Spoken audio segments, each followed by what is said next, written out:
Assalamualaikum warahmatullahi wabarakatuh. Selamat datang di podcast PKS Jatim. Hari ini alhamdulillah kita akan mengadakan podcast dengan tema yang terkait dengan Hari Kartini, yaitu nasib pekerja perempuan hari ini, bersama narasumber kami Bu Dwi Haryanti. Selamat datang Bu di PKS. Pada kesempatan ini kami dari Bitnaker DP PKS Jatim mengundang Ibu Dwi Haryanti sebagai narasumber untuk memberikan inspirasi kepada kita, khususnya untuk pekerja perempuan, dalam rangka untuk memotivasi kembali para pekerja-pekerja kita, pekerja perempuan kita, sehingga bisa lebih berkarya, termotivasi untuk lebih berkarya. Mungkin supaya para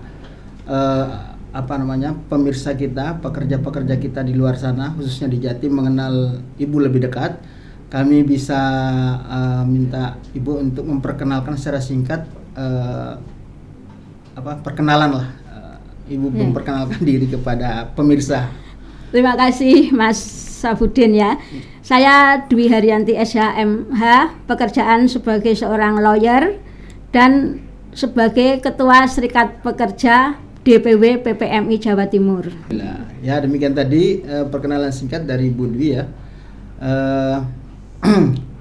Kalau saya melihat selama ini Bu Dwi sebagai Ketua DPW PPMI Jatim ya, itu sesuatu pencapaian yang luar biasa ya bagi seorang perempuan. Nah, ini bagaimana ceritanya bisa sampai sejauh ini Bu Dwi bisa menjadi ketua persaudaraan pekerja Muslim Indonesia ya, yang dan rata-rata sepengetahuan kita bahwa pengurus-pengurus serikat pekerja itu biasanya itu laki-laki ya. Ini sesuatu yang berbeda. Pengurus serikat pekerja kita adalah Bu Dwi ini adalah perempuan. Nah, monggo disilahkan. Terima kasih, itu ceritanya panjang sekali, tapi saya ambil singkatnya saja.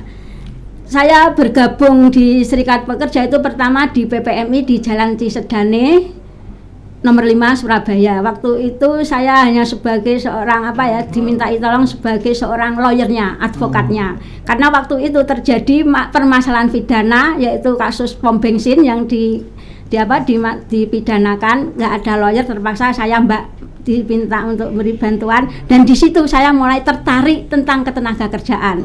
Awal mulanya di situ. Kemudian saya gabung di PPMI. Tak lama kemudian saya malah ditunjuk sebagai perwakilan dari wakil PPMI untuk menjadi anggota P4D waktu itu. Jadi saya lama di P4D, pemutus perkara perburuan di tingkat provinsi.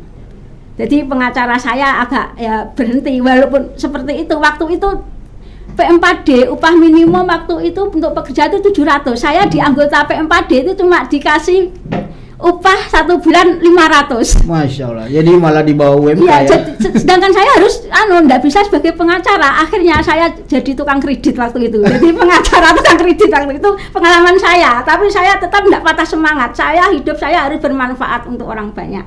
Jadi saya berhenti pengacara enggak jalan. Saya di P4D itu sidang Senin sampai Jumat. Plenyo banyak dengan gaji di bawah UM, dan saya untuk mencukupi itu dengan kreditan. Saya beli baju, saya kreditkan ke kaki lima itu.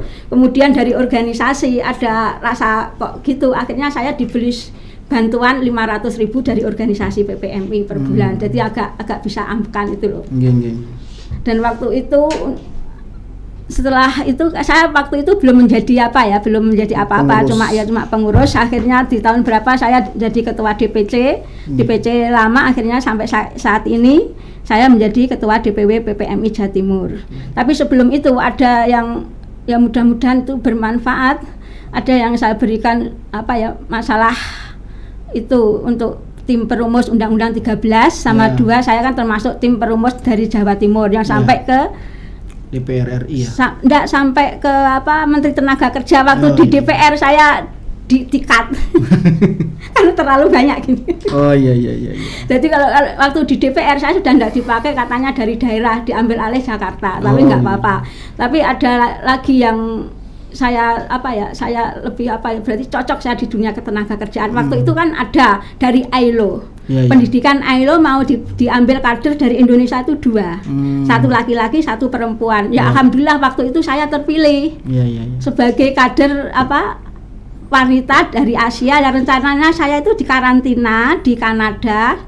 Nanti dikembalikan untuk masalah promosi ketenaga kerjaan di Asia. Nah waktu itu karantinanya itu bersamaan dengan karantina Undang-Undang 13. Jadi yang itu lepas nggak bisa gitu. Bisa ikut di ILO ya memang ini untuk perempuan-perempuan terutama ya. Hidup kita itu harus bermanfaat. Kita ingat jasa dari, apalagi ini Hari Kartini ya. Iya betul Bu. Hari Kartini, kita memperingati Hari Kartini 21 April di mana dengan perjuangan beliau, jasa-jasa beliau yang memperjuangkan kesetaraan, emansipasi wanita yang sekarang wanita bisa ada dari dokter, ada yang dari apa-apa itu nggak perlu kita bicarakan, itu sudah makmur ya hidupnya.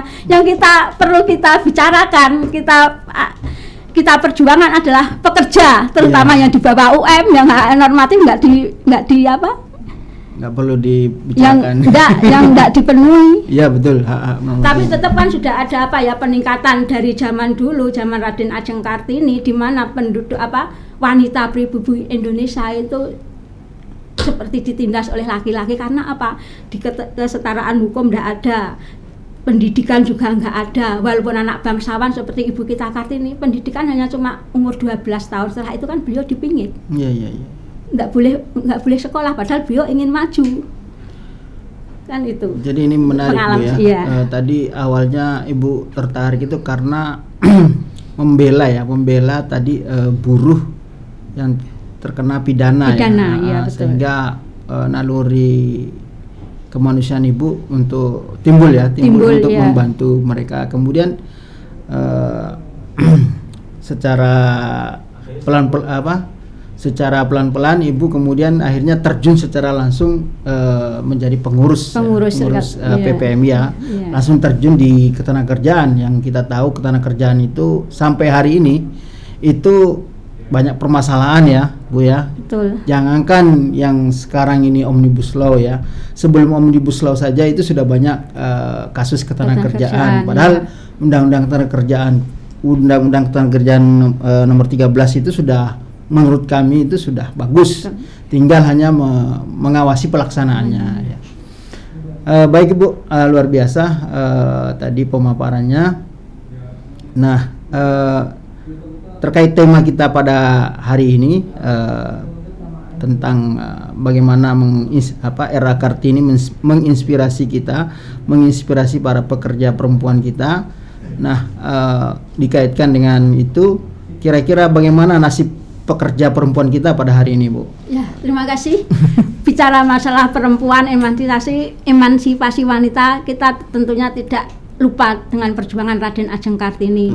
Berbicara masalah perburuan atau pekerja perempuan, kita harus ingat pada perjuangan Ibu Marsinah yang memperjuangkan nasib pekerja yang sampai dibunuh dan tidak diketahui siapa pembunuhnya sampai sekarang.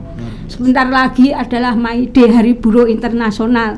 Saya harap semua buruh, terutama wanita, harus ingat pada perjuangan Bu Marsinah yang sampai rela tidak hanya harta benda tapi nyawa sebagai taruhannya. Dan mungkin sudah takdir di Indonesia, perempuan-perempuan Indonesia, pejuang-pejuang Indonesia, terutama dua sosok itu lahirnya kebetulan sama di bulan April. Ibu Kartini 21 April, Ibu Marsinah 10 April tahun 69 kalau Ibu Marsinah. Dalam memperjuangkan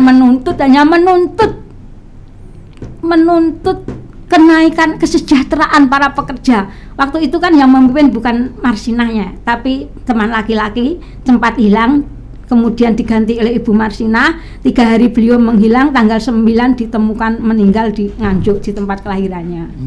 Jadi para pekerja ya, janganlah melupakan teman kita. Iya, betul. Ada yang terbunuh karena memperjuangkan nasib pekerja. Tidak hanya pekerja perempuan, tapi adalah pekerja laki-laki. Kalau berbicara masalah pekerja perempuan, tentunya ada hal yang khusus ya. Untuk hal-hal tentang yang lainnya itu sama, nggak ada bedanya laki-laki dengan perempuan. Tapi ada yang khusus yang perlu kita perhatikan, yang kita beri perlindungan, terutama negara harus hadir melalui wakilnya pemerintah, karena memang sudah kodrat dari yang di atas Allah, yaitu perempuan kan yang tidak dialami oleh laki-laki, perempuan mengalami masa haid, melahirkan, hamil, betul. melahirkan, menyusui, keguguran. Nah itu yang beda, yang harus kita lindungi. Yang lindungi siapa? Bukan kita, tapi adalah pemerintah DPR yang harus mengawasi bersama, kalau bisa bersama-sama serikat pekerja. Betul, Bu. Dan dalam hal ini Indonesia memang sudah bagus adanya Undang-Undang 13 yang memberikan perlindungan pada hak wanita itu untuk cuti haid.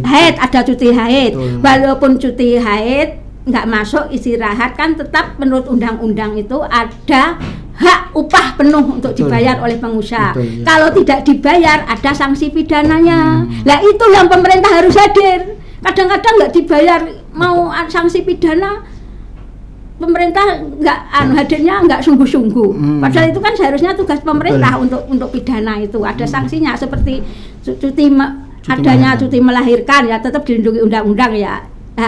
Hak perempuan yang tidak yang laki-laki tidak ada ya, itu betul. Melahirkan, cuti melahirkan cuti ada, cuti haid sudah ada, cuti melahirkan 1,5 bulan sebelum dan sesudah melahirkan, cuti hamil, terus itu menyusui. Betul, menyusui kan dalam undang-undang juga, Undang-Undang 13 juga dijelaskan harus diberi kesempatan untuk menyusui dan disediakan fasilitasnya. Diminta untuk harus menyediakan ruang laktase untuk itu sudah ada di undang-undang, undang-undang itu. Terus bagi pekerja yang hamil itu sudah ada larangan dari undang-undang, itu sudah jelas tidak boleh mem-PHK pekerja yang sedang hamil, menyusui, melahirkan, itu tidak boleh. Itu dalam undang-undang sudah jelas diatur ya. Terus masalah perlindungan lagi yang ada di Undang-Undang 13 khususnya masalah pekerja yang dipekerjakan pada malam hari. Itu perusahaan harus bertanggung jawab memberi transportasi antar jemput, kemudian makanan yang bergizi, susu atau apa kan. Betul, itu ya karena SIP 3 ya. Kemudian masalah itu semua sudah ada di Undang-Undang 13, sudah diatur dan ada sanksinya. Sanksinya itu mulai dari pasal 185, 186 dan 187 Undang-Undang 13. Sanksinya ada yang berupa pidana, ada yang berupa denda, tergantung dari pelanggarannya tadi. Jadi pekerja perempuan hari ini masih jauh dari harapan ya menurut Ibu ya? Betul sekali. Seperti kan banyak yang mengeluh, memang undang-undang diatur seperti ini, tapi faktanya di lapangan kan tidak seperti itu. Kadang head pertama, kedua itu tetap masih bekerja seperti biasa. Betul. Kalau mau cuti kadang ya dipersulit, ada sakit apa enggak, kan ya gimana itu loh.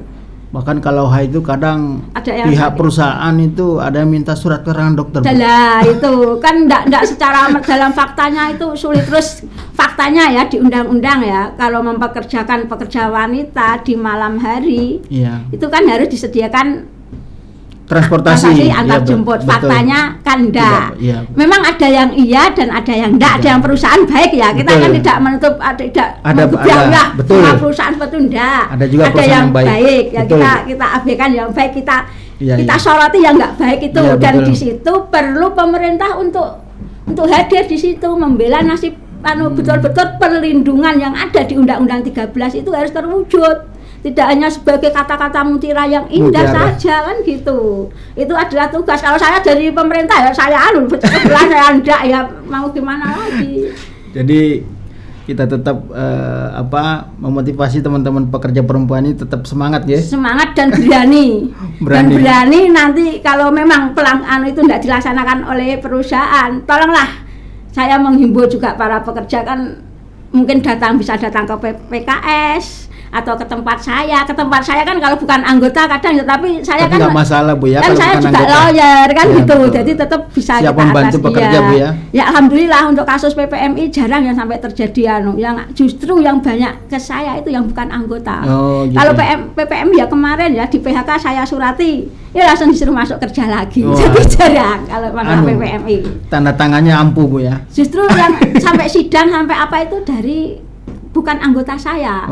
Tapi saya pakai lawyer, atas nama lawyer, tapi kerja saya itu semi sosial gitu ya. Alhamdulillah saya dari lawyer itu dapat kasus rezeki yang banyak, saya bantu untuk organisasi. Alhamdulillahirabbil alamin. Rezekinya dari yang lain Bu ya. Saya seperti untuk perjuangan di Jakarta kan saya nggak bisa hadir. Betul. Untuk secara fisik, secara dana kan bisa saya kan dia dari hasil lawyer. Betul. Kalau dari organisasi PPM nggak ada gitu loh. Betul. Jadi sosial Bu ya.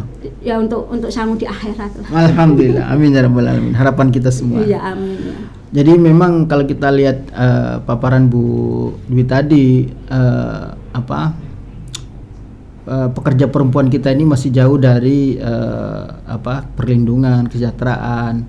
Nah, sehingga kira-kira apa yang perlu kita Bu perbaiki atau yang harus kita lakukan supaya pekerja-pekerja kita ini khususnya di pabrik-pabrik atau bahkan banyak kasus juga tenaga kerja perempuan kita itu yang di luar negeri Bu, ada yang diperkosa, ada mengalami kekerasan dan sebagainya.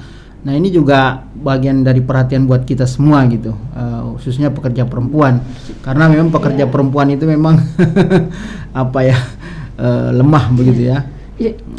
Ya untuk itu ya alhamdulillah PPMI juga ada perwakilan di Hong Kong, di Arab Saudi, di Malaysia, di Brunei, ada semua untuk membela, ada teman-teman kita. Ya alhamdulillah kemarin saya pekerja dari Hong Kong, saya sendiri yang membela dari sini. Mau bisa begitu Bu ya? Enggak, soalnya bukan masalah fisik di sana, tapi masalah administrasi di sini, masalah kakak, surat nikah kan nggak dikasihkan itu loh.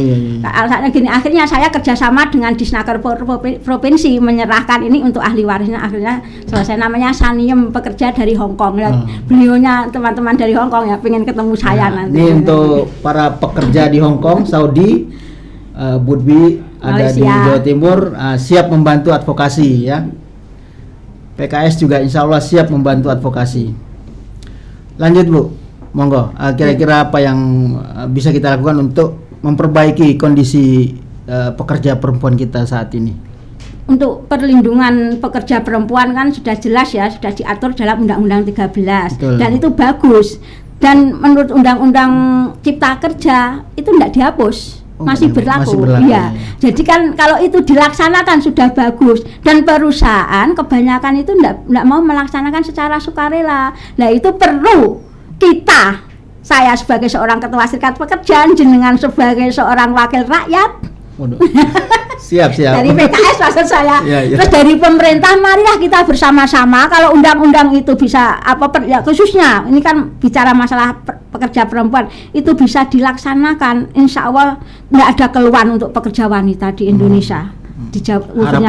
Harapan kita pemerintah harus yang lebih hadir dan wakil rakyat yang mengontrol pekerjaan pemerintah. Benar nggak pemerintah itu Undang-Undang 13, undang-undang diciptakan kan harus dilaksanakan oleh pemerintah. Betul. Apalagi kalau mungkin ya masalah ini suatu contoh aja ya untuk pelanggaran mesti kan ada dua kaitan. Misalnya cuti haid atau upah waktu haid nggak dibayar kan ada dua, satu masalah perdata, satu masalah pidana. Kalau perdata memangnya pekerjaannya itu harus aktif landasannya adalah Undang-Undang Nomor 2 Tahun 2004 yaitu PPHI, penyelesaian perselisihan perburuan. Itu panjang, nanti ke Disnaker. Terlalu lama. Ya memang itu prosedur yang harus dilalui. Makanya harus ada bantuan dari serikat pekerja, kalau bisa dari wakil rakyat untuk memperjuangkan nasib pekerja itu. Siap Bu. Itu untuk memperjuangkan nilainya. Kita doakan PKS jadi wakil rakyat ya. Ada yang jadi wakil rakyat. Untuk pidananya itu murni pemerintah yang harus bertanggung jawab. Kan itu ada dua aspek, pidana dan perdata. Pidananya kan harus dibuat, memang pekerja itu harus pengaduan itu yang langsung yang bertindak adalah pemerintah dalam ini adalah Disnaker, kepolisian, kejaksaan. Sekarang kan seperti itu, tapi kan banyak yang mandek. Jadi sebenarnya sih solusinya sudah ada Bu ya, sudah ada. Undang-undangnya sudah ada, penegak hukumnya juga ada, tinggal ya bagaimana kita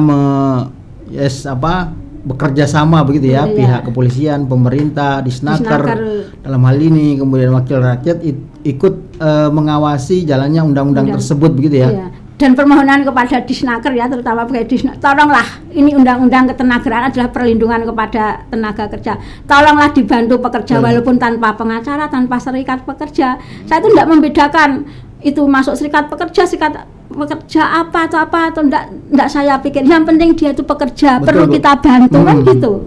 Kalau pekerja formal mungkin masih punya serikat pekerja. Kalau pekerja informal itu kasihan juga ya, seperti pembantu rumah tangga begitu kan. Nah, itu yang harus dipikirkan oleh DPR sama pemerintah. Kita nanti juga akan memberi masukan, itu yang perlu kita lindungi. Terutama untuk masalah ketenaga kerjaan kan dia enggak masuk, tapi perlindungan dalam hal lain. Misalnya kesejahteraannya atau masalah apa, mungkin dia diperlakukan masalah pidana, itu harus hadir DPR sama pemerintah. Kalau saya nggak bisa sebagai serikat pekerja, hadirnya nanti sebagai lawyer kalau nanti membela kan itu untuk termasuk misalnya sekarang itu kan kayak ojol itu kan juga ada yang perempuan Bu ya.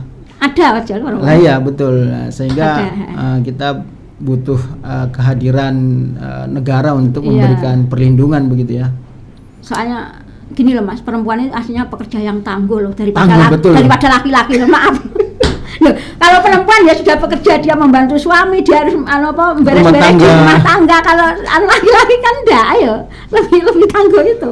Tapi kadang mendapat perlakuan yang enggak baik, ada pelecehan seksual, ada apa. Sebenarnya kalau enggak pemerintah dan DPR itu turut melindungi nasib pekerja. Itu keluhan-keluhan dari pekerja yang di lapangan kan itu. Tapi memang Bu ya, kalau melihat sebenarnya itu bermuara kemana sehingga kok tidak berjalan seperti seharusnya begitu ya. Misalnya tadi undang-undangnya udah bagus, perangkatnya sudah ada semua, perangkat hukum, perangkat baik di pemerintah, di Disnaker dan sebagainya sudah ada, tapi undang-undang itu nggak bisa dijalan atau tidak berjalan sebagaimana mestinya. Mental dari pejabat gitu ya. yang ingin sungguh-sungguh menegakkan undang-undang atau tidak, mental kan dia punya kekuasaan, punya kewenangan, sudah ada fasilitas. Kalau serikat pekerja kita kan cari uang sendiri untuk membiayai itu. Jadi mental pejabat dia harus mental betul-betul pengayom, pengabdi pada masyarakat siapa ya, masyarakat buruh. Jangan minta seperti dilayani dia malah kan gitu. Jadi tergantung pada pejabat yang harus melaksanakan undang-undang itu. Nah kita yang nyogrok, kalau saya ya kalau ketaruhan ya saya demo, kalau enggak saya laporkan kan itu. Berarti gitu, bermuara ke ini Bu ya, sumber utamanya dari kepemimpinan dari pejabatnya itu, yang tugas berarti untuk kita melaksanakan harus mencari pemimpin yang jujur dan bersih. Ya betul ya, jujur bersih dan sistemnya jangan karena uang itu loh memilih seseorang kan itu. Karena sampai hari ini kita melihat ketenaga kerjaan kita di di daerah Jawa Timur lah ya, kita melihat itu kan masih banyak kasus-kasus sebenarnya. Bahkan saya kemarin ada satu kasus, itu ada perempuan dipekerjakan di area Gresik sih, dimutasi begitu Bu, dimutasi di SIP 3, dimutasi ke gudang. Gudangnya itu agak jauh dari pabrik gitu, itu juga agak sisi keamanan dan sebagainya juga saya kurang tahu itu kasusnya seperti apa kok seperti itu. Ini juga kadang-kadang ini juga Bu, ada kasus misalnya dialami oleh seorang pekerja perempuan atau pekerja yang lain, itu biasanya mereka takut melapor. Kalau mereka melapor takut di PHK. Ini banyak kasus seperti ini Bu.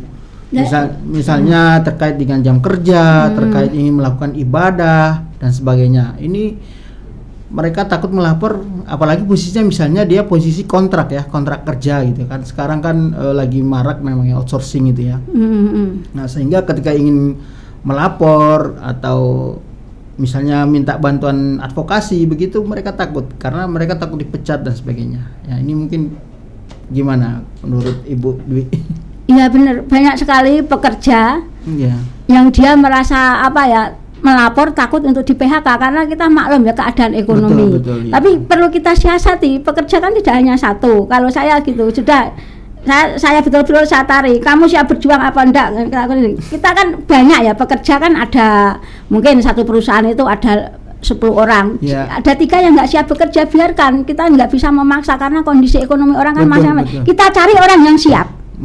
Kita berjuang kan nanti untuk keseluruhan perjuangannya itu hasilnya kan harus siasat seperti itu. Yang nggak mampu jangan, karena dia juga ada anak istrinya yang masih butuh pekerjaan, butuh nafkah. Jadi yang siap mungkin dia ekonominya sudah maju atau sudah apa. Seperti ini ya juga saya sudah melakukan ini. Di bawah UM saya tuntutkan, langsung ditelepon perusahaan, Bu, kalau nggak seperti ini kita PHK. Oh enggak bisa. PHK ada aturannya. Kalau seperti itu ya mau kadang kan pekerja juga nggak tahu, dia kira di PHK di PHK begitu saja, padahal kan enggak. Di PHK kan ada aturannya. Tapi kadang ya dia nggak ikut serikat pekerja, jadi kan nggak tahu gitu menuntutnya kemana. Kalau dia nuntut masalah normatif kan nggak bisa langsung di PHK begitu saja, kan nggak bisa. Jadi kurang kurang pendidikan, kurang masalah ketenaga kerjaan gitu.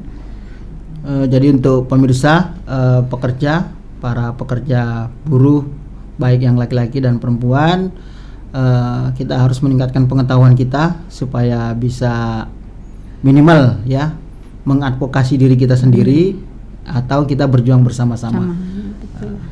Mungkin gitu Bu ya. Ya, terima kasih.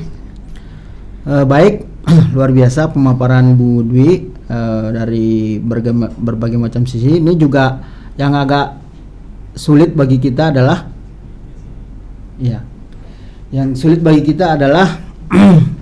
untuk mengadvokasi pekerja-pekerja yang ada di luar negeri Bu ya.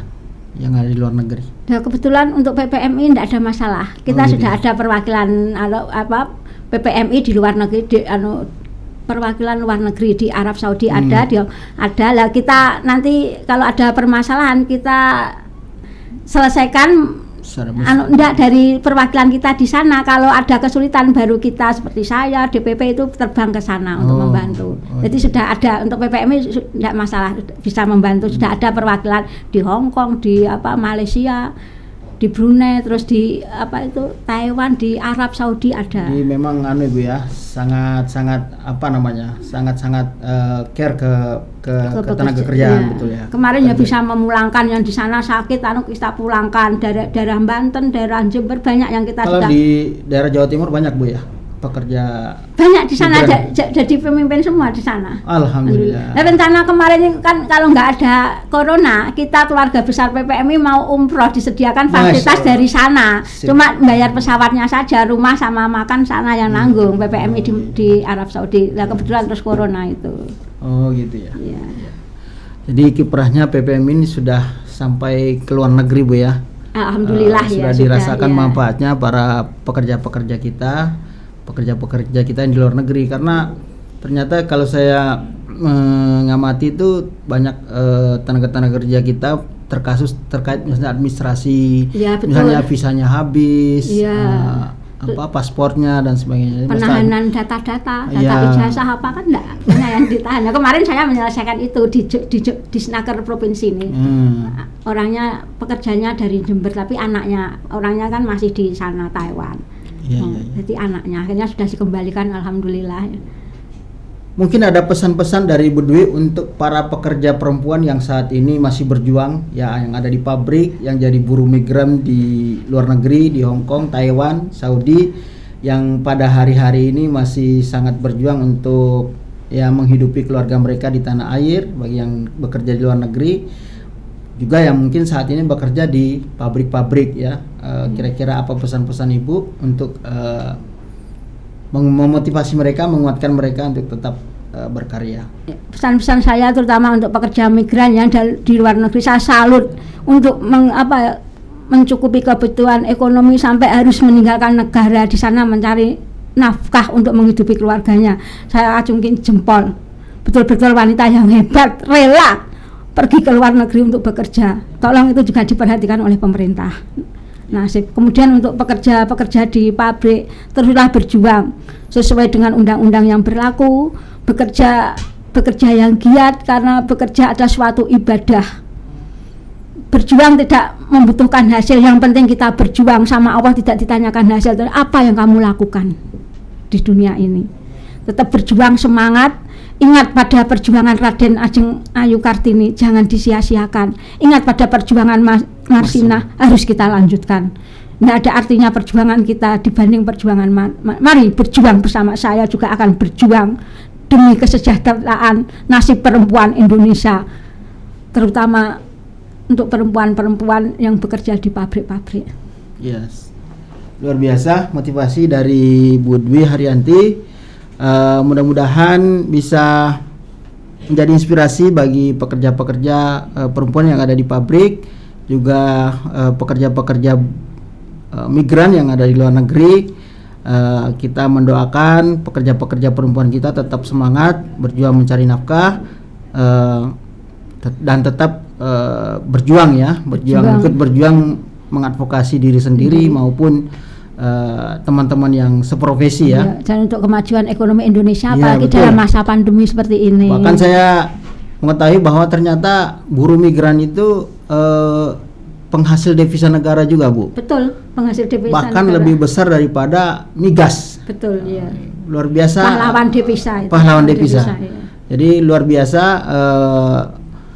kontribusi para pekerja migran kita yang ada di luar negeri ini. Yang harapan kami dari pemerintah maupun dari wakil rakyat bisa memberikan fasilitas yang pelayanan yang lebih baik untuk mereka. Ya, ada mungkin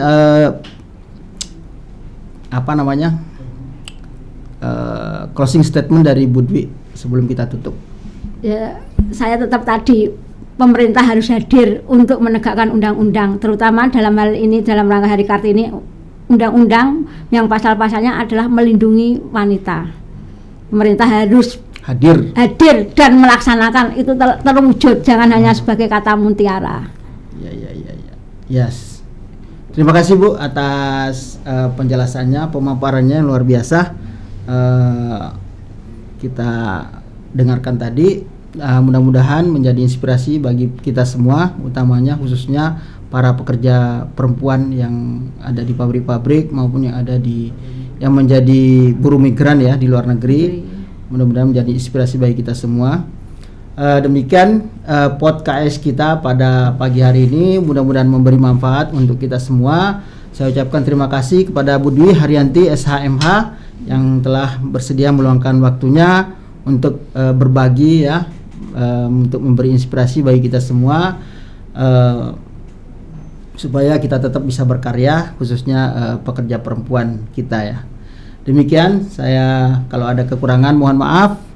Wabillahi taufiq wal hidayah. Wassalamualaikum warahmatullahi wabarakatuh. Waalaikumsalam warahmatullahi wabarakatuh. Terima kasih Bu. Sama-sama. Luar biasa, luar biasa. Ya pembukaan sing angel. Sudah lega wis bar.